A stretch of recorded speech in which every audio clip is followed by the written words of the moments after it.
Hola, buenas tardes, ¿cómo están? Bueno, la clase virtual de hoy se trata de asamblea. La asamblea es un órgano de las sociedades anónimas, es la reunión de los accionistas que es convocada conforme la ley y los estatutos para considerar y resolver los temas o los asuntos que están indicados en dicha convocatoria. Es el órgano, se caracteriza por ser el órgano de gobierno de las sociedades anónimas. Sus decisiones son obligatorias para todos los integrantes de la sociedad y deben ser cumplidas por el directorio. Es un órgano que se caracteriza por no ser permanente, o sea, en el sentido de que no funcione ininterrumpidamente como si lo pueden hacer, como si lo hacen en realidad el órgano de administración y el órgano de fiscalización, sino que funciona cuando es convocada. ¿Por quién? Por el órgano de administración y el órgano de fiscalización en su caso. Su incumplimiento o sea, hace pasible o es causal de remoción para los administradores o los integrantes del órgano de fiscalización. Sí o sí debe ser convocado una vez al año. Esta particularidad está dada porque debe ser convocada, o la ley dispone que su convocatoria se debe hacer por lo menos a los 4 meses, dentro de los 4 meses posteriores al cierre del ejercicio, justamente porque es la asamblea el órgano que debe tratar y aprobar el balance.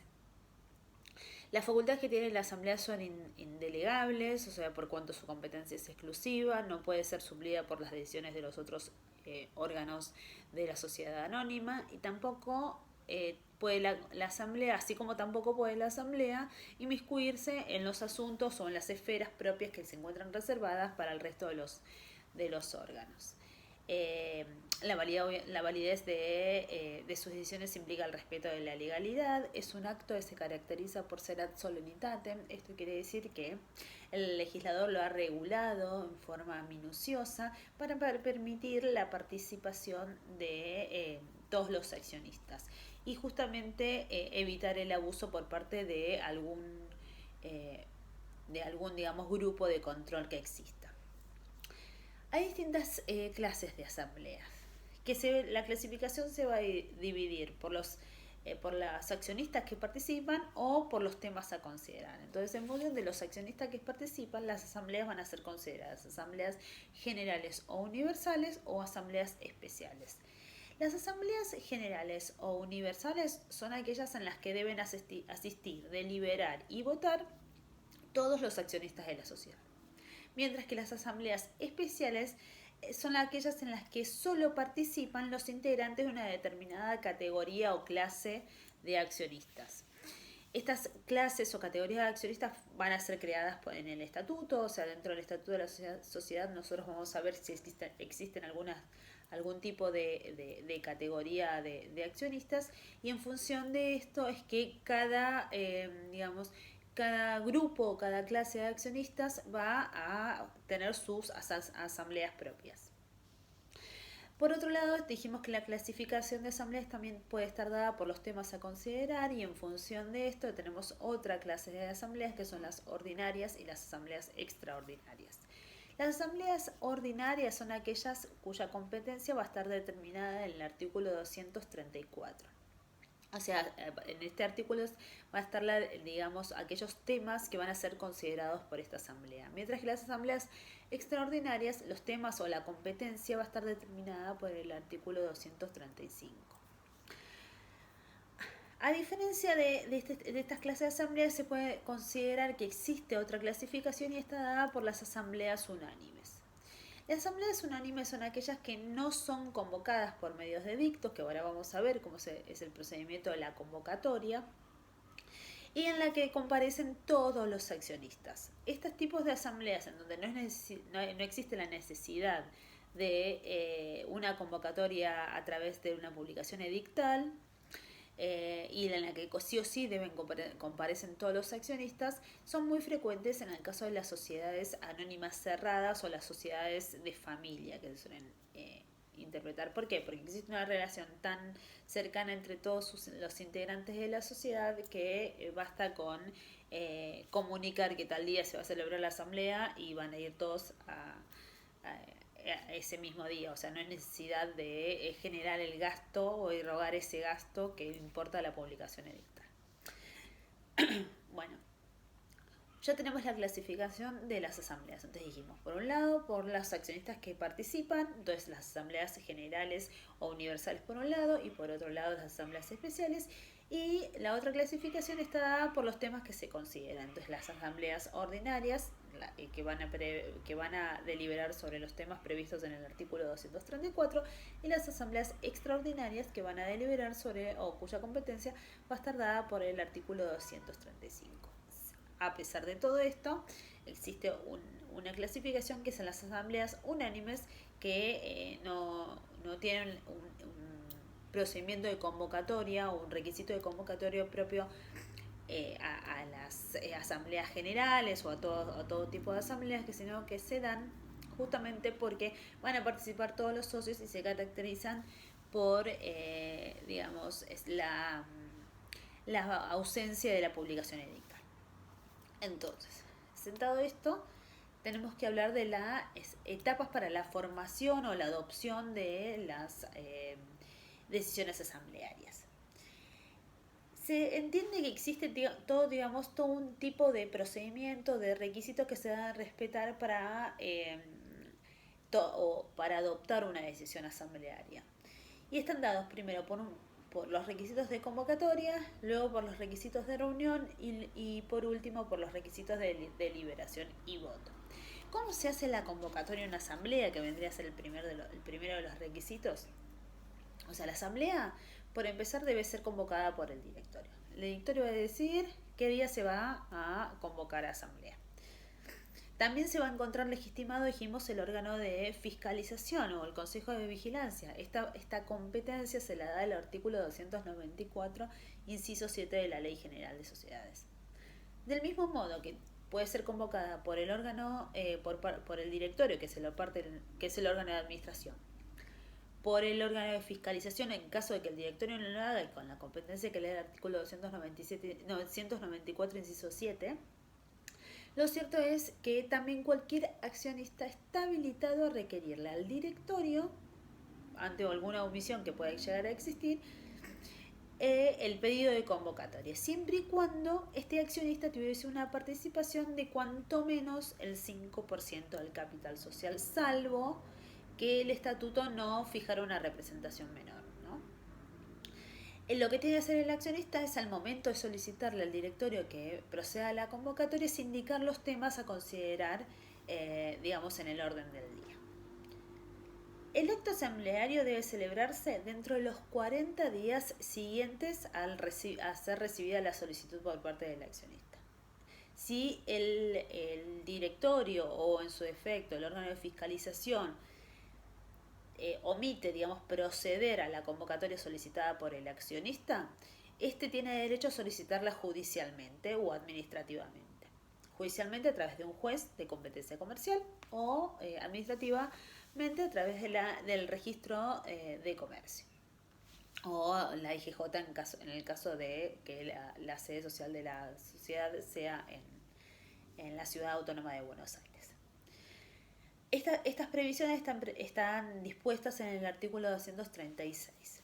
El juez comercial, entonces, ¿qué va a hacer en caso de que se solicite judicialmente? El juez comercial, que va a intervenir en el asunto, va a proceder directamente a la convocatoria, no va a darle, digamos, una vista o no va a ser consultada a la sociedad respecto de esta, ni tampoco obviamente el órgano de administración respecto de esta convocatoria, sino que la va a convocar directamente, haciéndole conocer al directorio las fechas de la asamblea, la fecha de la asamblea, como así la designación de quién va a ser el funcionario que va a intervenir y presidirá ese acto. Efectuada la convocatoria, se va a celebrar en los términos que el juez comercial decida.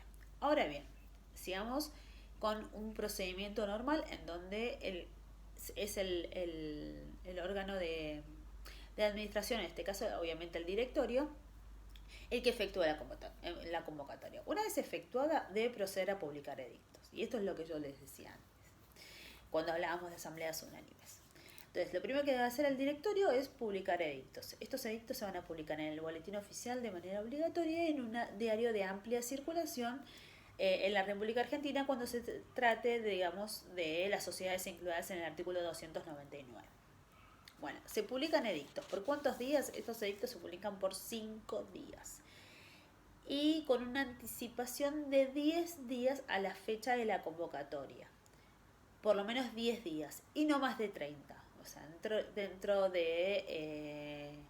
o sea, la última publicación, el día 5, debe ser 10 días antes de la fecha de la convocatoria. Y no más de 30 días, digamos, porque tampoco hay que extender en el tiempo o, digamos, adelantarse demasiado con los términos de la convocatoria. Esto siempre que se trate de una primera convocatoria.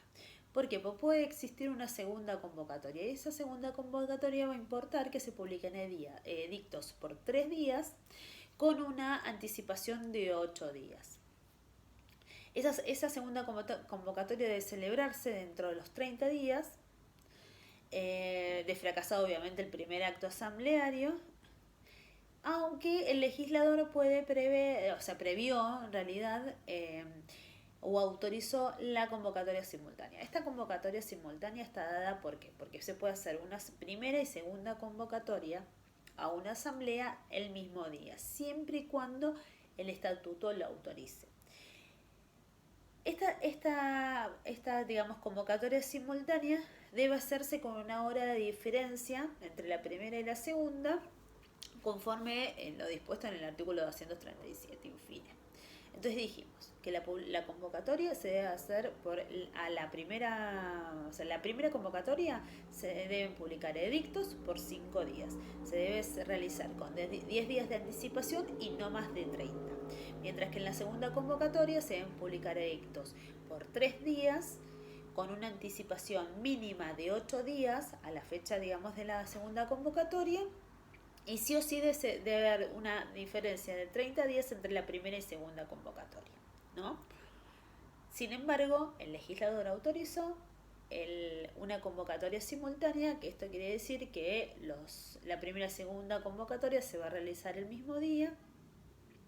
Y en ese día, digamos, debe haber una diferencia de 1 hora entre la celebración de una y la otra. Esto es autorizado por el artículo 237 y siempre y cuando el estatuto lo previera. Ahora bien, estos son los requisitos para la convocatoria. Una vez que es convocada la asamblea, ¿cuáles son los requisitos para participar de la asamblea? Bueno, estos están previstos en el artículo 238. Los accionistas, en primer término, deben comunicar su voluntad de asistir a la asamblea con una anticipación de 3 días. ¿A través de qué? De un medio fehaciente. ¿Por qué? Porque justamente esta voluntad de comunicar, esta voluntad de asistir a la asamblea debe ser inscripta en el libro de accionistas y en el libro de asistencia de asamblea. Antes de comenzar el acto, el accionista debe firmar el libro, debe firmar el libro de asistencias, debe dejar constancia de su domicilio, DNI y la cantidad de votos que le corresponden. A su vez, puede consultar el libro libremente, o sea, este libro de asistencia a asambleas es un libro de libre consulta por parte de todos los accionistas, e incluso los accionistas pueden solicitar una copia de este libro en cualquier momento. Bueno, la asamblea solo puede llevarse a cabo una vez que hicimos este requisito de reunión previo a dar comienzo con el acto. La asamblea solo puede llevarse adelante siempre y cuando se reúna el quórum. ¿Cuál es el quórum que se necesita? O sea, este número mínimo de accionistas requerido para sesionar es el quórum, digamos, establecido por la Ley General de Sociedades y por los estatutos sociales, que obviamente va a depender de la clase de asamblea o de la naturaleza de los asuntos a considerar. Si estamos hablando de asambleas ordinarias, es necesaria la presencia de los accionistas que representen la mayoría de las acciones con derecho al voto. O sea, una mayoría absoluta, ¿no?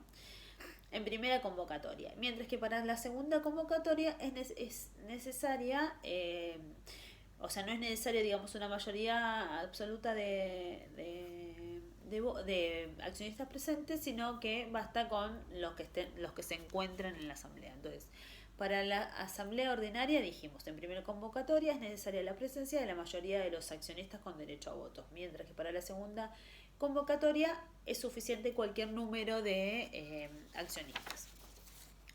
Ahora bien, para las asambleas extraordinarias el quórum sí es más riguroso. ¿Por qué? Porque se dice la ley que para una primera convocatoria es necesaria que se encuentre presente el 60% de los accionistas con derecho a voto, mientras que para la segunda convocatoria basta con el 30% de los accionistas con derecho al voto. Salvo pacto en contrario, esto quiere decir salvo que los estatutos digan algo en contrario. ¿Dónde se va a celebrar la asamblea? La asamblea se va a celebrar en la sede social o en cualquier lugar que corresponda a la jurisdicción del domicilio social de la sociedad. Entonces, estos son los requisitos, digamos, para que se celebre la asamblea. Primero, hay un paso previo, que es justamente cómo deben los accionistas llevar adelante o accionar para poder participar de la asamblea. Y después, ¿qué es lo que es necesario para poder empezar a sesionar? El quórum. ¿Cuál es el quórum para las asambleas ordinarias y cuál es el quórum para las asambleas extraordinarias? Ahora bien, en cuanto a la deliberación, por empezar, ustedes iniciada la asamblea, se van a empezar a tratar los asuntos que forman parte del orden del día. Esos órdenes del día obviamente van a estar contemplados en la publicación edictal que dijimos que es necesaria para la convocatoria. Los accionistas, hay accionistas que pueden que no estén físicamente presentes, pero como dijimos en su momento cuando hablamos de los derechos de los socios, esos accionistas se pueden hacer representar en las asambleas mediante un mandato que es confeccionado a través de un instrumento privado, pero con firma certificada. Recuerden que no pueden ser mandatarios ni los directores, ni los síndicos, ni los integrantes del Consejo de Vigilancia, ni los gerentes, ni ninguno de los demás empleados de la sociedad. Esto está previsto en el artículo 239. Y ahora vamos a ver cómo se genera la deliberación. Entonces, iniciada la asamblea, dijimos que es necesario el quórum necesario, tenemos el quórum para empezar a sesionar. El presidente del directorio es aquel que la preside y es el que lleva adelante, digamos, la mediación o la gestión de la asamblea. Es aquel que relata los temas a considerar y los somete a voto. Una vez que los somete a votos, estos votos se adoptan por una mayoría absoluta. La asamblea incluso puede pasar a un cuarto intermedio por una sola vez y siempre y cuando los accionistas estén de acuerdo. Y este cuarto intermedio implica que puedan continuar dentro de los 30 días. Ahora bien, ¿qué pasa con las decisiones que fueron adoptadas hasta ese cuarto intermedio? Esas decisiones obviamente que van a ser obligatorias y ejecutables por el directorio. O sea, obligatorias para todos los integrantes de la sociedad y van a ser ejecutables por el directorio. Incluso antes de la reanudación, en caso de que que haya que ponerse en marcha respecto a algún tema en particular, antes de los 30 días para la reanudación de la asamblea, e incluso antes de ese momento ya se puede ejecutar una decisión asamblearia. ¿Quiénes pueden participar en esta reanudación de la asamblea, digamos, una vez que se celebre el cuarto intermedio, en esta continuación de la asamblea? Aquellos que estuvieron presentes en la asamblea, digamos, que se vio interrumpida por el llamado cuarto intermedio. Por cada reunión de accionistas, o sea, por cada asamblea, se va a elaborar un acta. Esta acta se va a labrar, sea porque la asamblea se celebró, toda la asamblea se celebró, digamos, en un mismo acto, o porque la asamblea tuvo un cuarto intermedio, entonces va a existir, en ese caso van a existir dos asambleas, una respecto de la asamblea que, digamos, que se vio interrumpida por el cuarto intermedio y después el acta por la reanudación de esa asamblea. Pero digamos, siempre se debe volcar dentro de un acta todo aquello que acontece en la asamblea. Y estas son previsiones propias que la ley legisla especialmente en los artículos 233 sin fin y 247. Ténganlo en cuenta porque cualquier socio se puede hacer de una copia de esta asamblea porque es un instrumento que al socio le es válido judicialmente, y ahora lo vamos a ver por qué.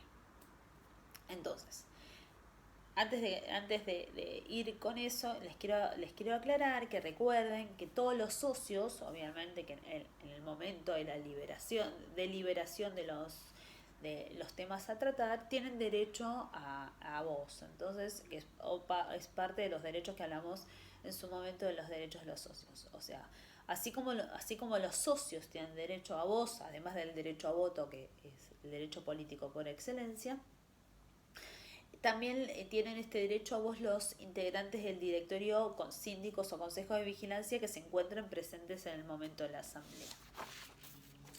Ahora bien, los seccionistas o sus representados, cuando actúan por cuenta propia o con un interés ajeno a la sociedad, recuerden que se encuentran vedados de votar, o sea, pueden participar de la asamblea, pero respecto a ese tema a tratar que puede implicar alguna de estas circunstancias, se encuentran vedados de votar. Esto quiere decir que se deben abstener de votar. ¿Recuerdan esa decisión que en su momento, cuando hablamos de derecho de los socios, la mencionamos? Existe un deber de abstenerse de votar por parte de aquel socio o representante de ese socio que tenga que deliberar, o sea, que tenga que votar respecto a una operación determinada en donde se pueda ver, que tenga por cuenta propia o que resulte ajena al interés de la sociedad o en principio en favor de sus propios intereses, de abstenerse obviamente de la liberación de este asunto y por ende de votar. Esto está previsto en el acuerdo, en el artículo 248, para que lo recuerden. Entonces, ¿qué pasa también en este momento de la asamblea? Dijimos, por un lado, que todos los socios tienen derecho a ser representados. Por otro lado, que las deliberaciones las deliberaciones dentro del marco de esta asamblea son presididas por el presidente, salvo que se trate obviamente de una convocatoria judicial o administrativa que va a ser presidida o por el funcionario que designe el juez o por el funcionario que designe el órgano de contralor. Se puede ir a un cuarto intermedio. Este cuarto intermedio no puede exceder de los 30 días. Se va a labrar un acta, por cada uno de estos actos. Las decisiones que se toman hasta el cuarto intermedio van a ser obligatorios e incluso pueden ser ejecutables antes de la reanudación de esa asamblea que se vio interrumpida por este cuarto intermedio. Todos los socios gozan del derecho de voz, con la excepción justamente de este derecho de abstenerse a votar, en el sentido de que exista un interés contrario a la sociedad por parte de un accionista. Pero también es importante que tengan en cuenta ¿qué pasa con el orden del día? El orden del día son aquellos temas a tratar durante la asamblea. Esos temas deben estar, como les dije antes, volcados en el edicto que se va a publicar. Entonces, por eso los accionistas obviamente van a tomar conocimiento de cuáles son los temas a tratar en la asamblea. ¿Puede incluirse algún tema que no esté en este orden del día? En principio no, con la excepción de 3 puntos. Número 1, cuando se eligen a las personas que van a firmar el acta, ¿no? Esta es la normativa propia del artículo 246. Entonces, el 246 dice que salvo que no se pueden tratar, temas que no se encuentren contemplados o incluidos en el orden del día, salvo en 3 excepciones. Una, cuando se trata de elegir a los encargados de firmar el acta de asamblea.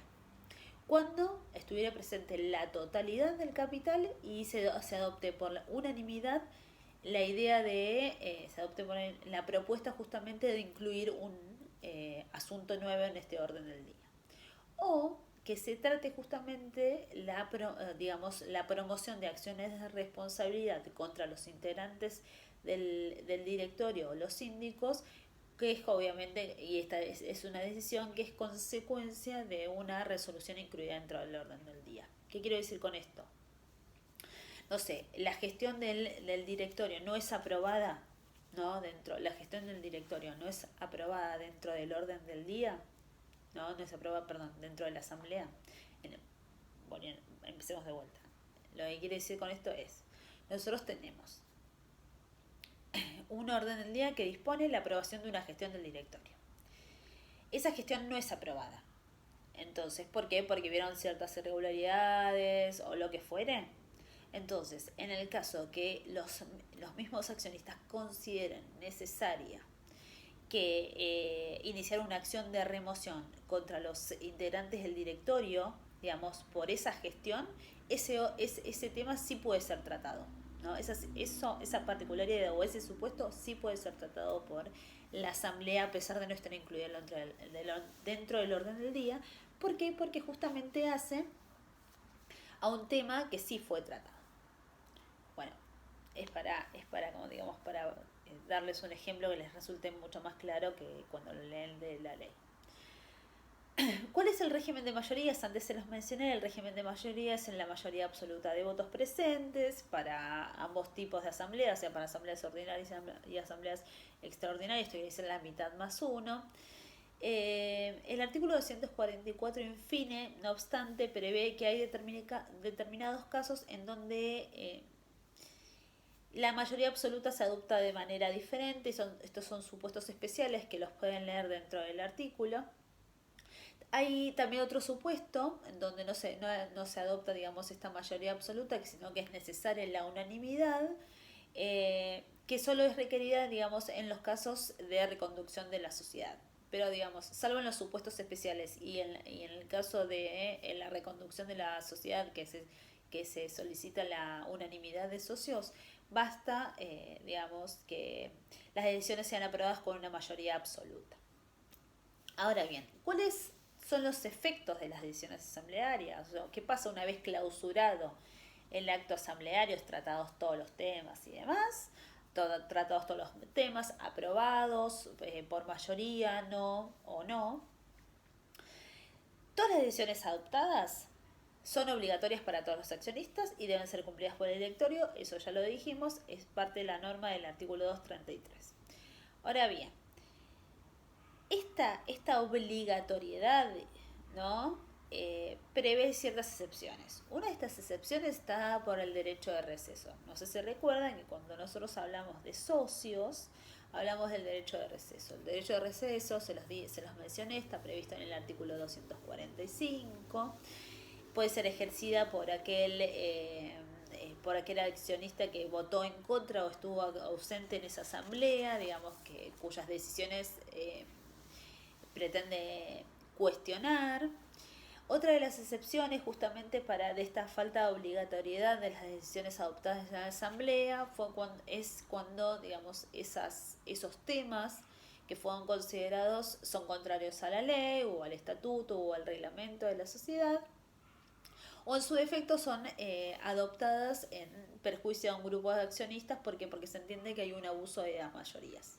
Entonces obviamente pueden ser cuestionadas. Ahora bien, dijimos que todas las decisiones son obligatorias para las mayorías para los accionistas, ¿no? Todas las decisiones adoptadas por mayoría son obligatorias para todos los accionistas. Se prevén algunas excepciones, como puede ser para el caso del derecho de receso, obviamente que esa decisión no va a ser obligatoria para este accionista que plantea el derecho de receso, y puede ser cuestionada también, otras excepciones, cuando la decisión fue adoptada, o sea, esta decisión es contraria a la ley, al estatuto, al reglamento, o dictada en perjuicio de un grupo de accionistas. ¿Por qué? Porque se entiende que hay un abuso de mayorías y por ende un abuso de derecho. Bueno, en tales casos, entonces, ¿qué hace la ley? La ley prevé que los accionistas que no contribuyeron a formar la voluntad social, esto quiere decir que, digamos, una decisión dentro de un marco de una asamblea es la conformación de la voluntad social, ¿no? acá todas las decisiones adoptadas que fueron votadas por mayoría, entonces estas decisiones aprobadas, por decirlo de una manera, aprobadas, son parte de esta, digamos, es la voluntad social, es lo que la sociedad va a realizar y quiere realizar. Entonces, en el caso de estas dos excepciones, de que se plantea el derecho de receso o que las decisiones hayan sido adoptadas en contra de la ley, el reglamento, los estatutos o en perjuicio de un grupo de accionistas, los accionistas, ¿no?, tienen una acción que está prevista por la ley, es una acción prevista en el artículo 251, que es la acción de impugnación de asamblea.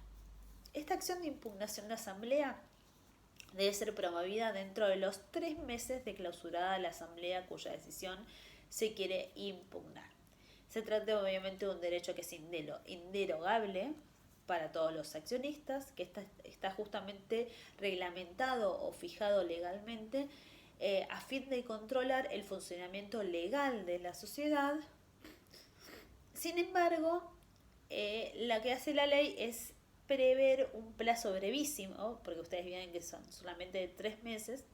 ¿Por qué? Porque la idea es preservar la estabilidad de las relaciones societarias, entonces por eso la ley les otorga este plazo que es muy breve de 3 meses para promover la acción.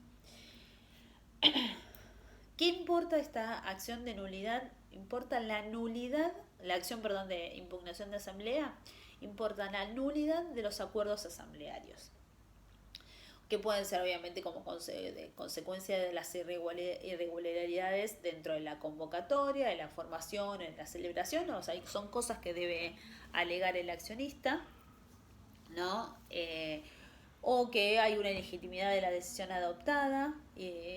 ¿Por qué? Porque todas estas, o sea, porque hubo una irregularidad en la convocatoria, en la formación, en la celebración, o hay ilegitimidad en la decisión adoptada, todas estas particularidades, todas estas circunstancias que debe de alguna manera alegar y probar el accionista, condujeron a una resolución final y obviamente a la ejecución por parte del directorio de una decisión que debe ser, que en realidad es materia de cuestionamiento. ¿Quiénes son los sujetos que se encuentran legitimados para promover esta acción de impugnación asamblearia? Ya les dije que deben ser los accionistas, pero los accionistas que hayan votado en contra, se abstuvieron o se encontraban ausentes durante el acto asambleario que pretenden impugnar. ¿Por qué? Porque ellos no han contribuido a formar esta voluntad social. También puede ser una acción que puede ser promovida por los directores, por el Consejo de Vigilancia o por el órgano de contralor, o sea, la autoridad de control. La promoción de esta acción de impugnación de asamblea tienen que tener en cuenta que es una acción que es iniciada en beneficio de la sociedad, o sea, iniciada por un accionista en beneficio de la sociedad, no en favor del impugnante, porque la idea es defender los intereses societarios. Pero, sin embargo, es una acción que se promueve contra la sociedad, ¿no? Ustedes cuando van a ver el expediente el día de mañana en sede judicial van a ver que es, no sé, Palmieri contra, no sé, Sillas Completas S.A., ¿no? Y en realidad es una acción que promoví porque no estuve, digamos, porque voté en contra en una asamblea, porque considero que hay una ilegitimidad en la decisión que se adoptó. Entonces, la acción la promueve contra la sociedad, pero en realidad va a ser en beneficio, en su defecto, de la sociedad, porque contra alguien hay que promoverla la acción, ¿no? Es una acción judicial, entonces siempre debe haber alguien contra quien ir, y en este caso va a ser contra la sociedad, porque se adoptó dentro del marco de la sociedad, se conformó la voluntad social, y aparte porque es una decisión que se adoptó dentro del órgano de la sociedad, el órgano de gobierno.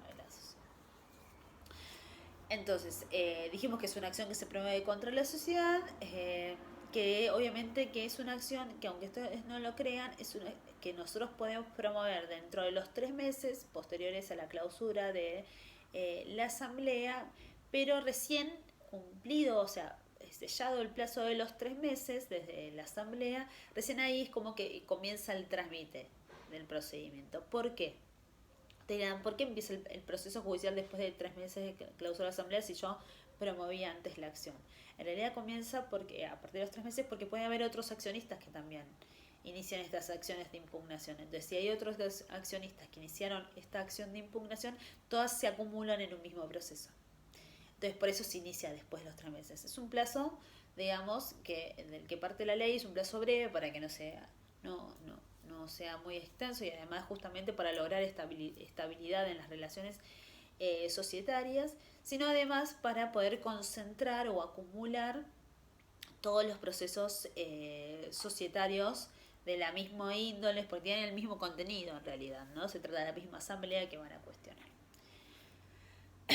Esto es un procedimiento de carácter ordinario. Carácter ordinario quiere decir que va a tener un trámite de un juicio ordinario.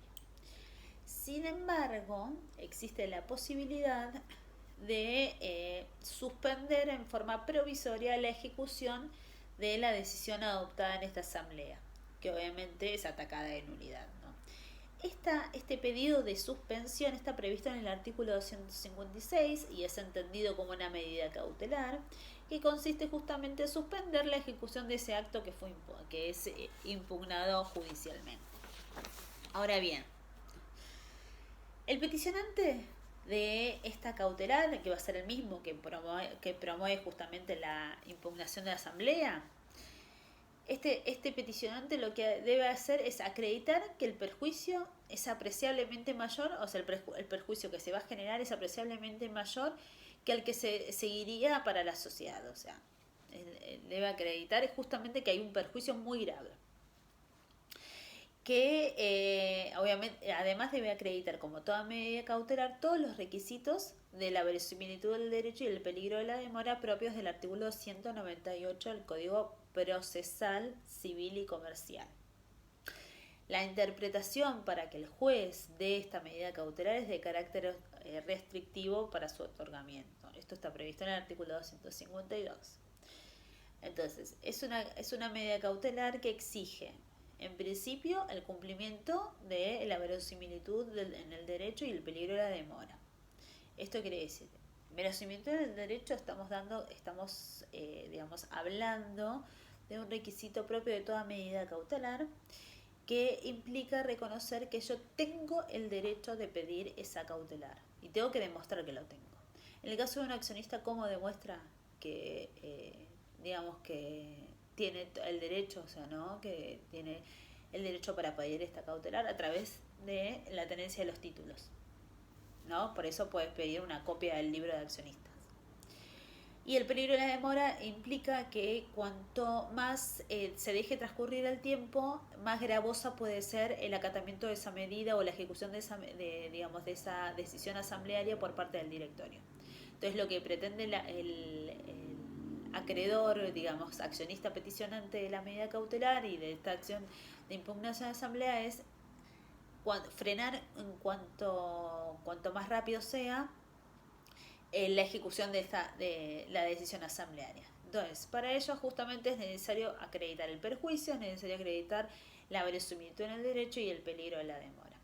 Recuerden que también debe acreditar que no medía un perjuicio para los terceros y que debe garantizar o debe otorgar una garantía suficiente para responder por los daños que en su caso genera a la sociedad. Entonces, hay varios requisitos para pedir la medida. Entonces, yo inicio como accionista que voy a cuestionar una decisión asamblearia, voy a iniciar el procedimiento de impugnación de la asamblea. Eso está claro. De carácter ordinario, lo tengo que iniciar dentro del plazo de 3 meses. Sí o sí, puede que otros accionistas hagan lo mismo, entonces en esos 3 meses se van a acumular todos los casos. Si deseo justamente suspender la ejecución de ese acto asambleario y no esperar todo el transcurso de un juicio ordinario, lo que debo hacer es pedir la medida cautelar. Esta medida cautelar el juez la va a otorgar adoptando un criterio restrictivo para su otorgamiento. Es una medida obviamente cautelar que implica suspender el acto o la ejecución de ese acto que va a ser impugnado. Como peticionante de esta medida cautelar debo acreditar la verosimilitud en el derecho, que se acredita obviamente con una copia del libro de asistencias, el libro del registro de acciones, el peligro en la demora. Esto quiere decir que cuanto más se demore, digamos, en otorgar esa suspensión, más perjuicio se va a generar. También debo acreditar que no voy a perjudicar a terceros con esta decisión y debo otorgar garantías suficientes. Estas garantías suficientes puede ser una garantía real, una caución. Son distintas, digamos, garantías que se pueden otorgar. Cuando hablo de garantías real, por ejemplo, estamos hablando de un bien registrable, ¿no? Debo decir, bueno, yo pido esta cautelar y garantizo cualquier daño que le pueda hacer a la sociedad con mi casa, por decirles, o con dinero, ¿no? Con un depósito de dinero en favor de la sociedad y dentro, obviamente, del marco del expediente. Pero siempre, digamos, esta garantía la va a fijar el juez. No es a voluntad. Debo ofrecerla, pero el juez es el que la fija. Ahora bien, ¿qué sucede, digamos, qué sucede con aquellos accionistas que votaron favorablemente una decisión asamblearia que luego es, digamos, es declarada nula? O sea, quiere decir que esta acción de impugnación de asamblea prosperó y el juez falló en favor del accionista que la promovió y por ende falló en favor de la sociedad. ¿Qué pasa con los accionistas que votaron en favor? Digamos, en favor de esta decisión asamblearia que se declaró nula. Bueno, el artículo 254, primer párrafo, prevé que una responsabilidad de carácter ilimitado y solidario para todos aquellos accionistas que hayan votado favorablemente en esta resolución declarada nula judicialmente. Ahora bien, los accionistas, supónganse que existe la probabilidad de que se tomó una acción una decisión dentro del marco de una asamblea y luego los accionistas vean la posibilidad de que esa decisión sea impugnada judicialmente y digan, no, pará, el accionista tenía razón en impugnarla. Entonces, al darse cuenta de tal situación o darse cuenta de que en realidad existía, digamos, algo para cuestionar respecto de las decisiones adoptadas dentro del marco de esa asamblea, puede que se convoque una nueva asamblea, puede que exista una asamblea posterior en donde se revoque las decisiones que se adoptaron en esa asamblea que es pasible de impugnación. Entonces, de esta manera es lo que se habla de asambleas confirmatorias. De esta manera lo que se hace es revocar el acuerdo de un acto impugnado de nulidad. Y se celebra una nueva asamblea que en realidad va a revocar las decisiones de la asamblea que es pasible de nulidad. Es una asamblea reconfirmatoria o asamblea confirmatoria, que es una posibilidad o es un instrumento que admite la ley para que una asamblea posterior pueda revocar el acuerdo que se ha impugnado y de esta manera obviamente evitar un perjuicio para la sociedad y evitarle un perjuicio también a los accionistas que votaron favorablemente y ante un acuerdo que pueda llegar a ser impugnado. Y esta previsión está prevista en el artículo 254 en fin. El artículo 251 es aquel que prevé justamente la acción de responsabilidad y siguientes, el 252 prevé la suspensión y hasta el 254 ustedes van a ver todo el procedimiento propio de la acción de impugnación de asamblea, que es una acción que es muy importante dentro de una vida societaria y que, aunque ustedes no lo crean, son frecuentes de ver. Ahora bien, para terminar con esto, les quiero recordar algo que está, digamos, ligado a todo este tema que estuvimos charlando recién, que es el derecho de receso, y que es un derecho que es fundamental para el socio, que está previsto, o sea, en todos los supuestos del artículo 245, está justificado sobradamente este instituto a través de este artículo. Ustedes recuerden que es un derecho que importa retirarse de la sociedad cuando una decisión adoptada dentro del marco de una asamblea cuando este socio o este accionista no esté de acuerdo con esta decisión adoptada dentro del marco de una asamblea, en los supuestos obviamente previstos en el artículo 245, supuestos que no son taxativos, pues el estatuto puede prever otro tipo de supuestos para que puedan resultar admisibles justamente y que pueden afectar de forma sustancial la posición del socio, que el socio tenía en la sociedad. Entonces, de esta forma el socio decide, digamos, receder o ejercer este derecho de receso. Solo lo pueden, recuerden que solo lo pueden ejercer aquellos accionistas que votaron en contra.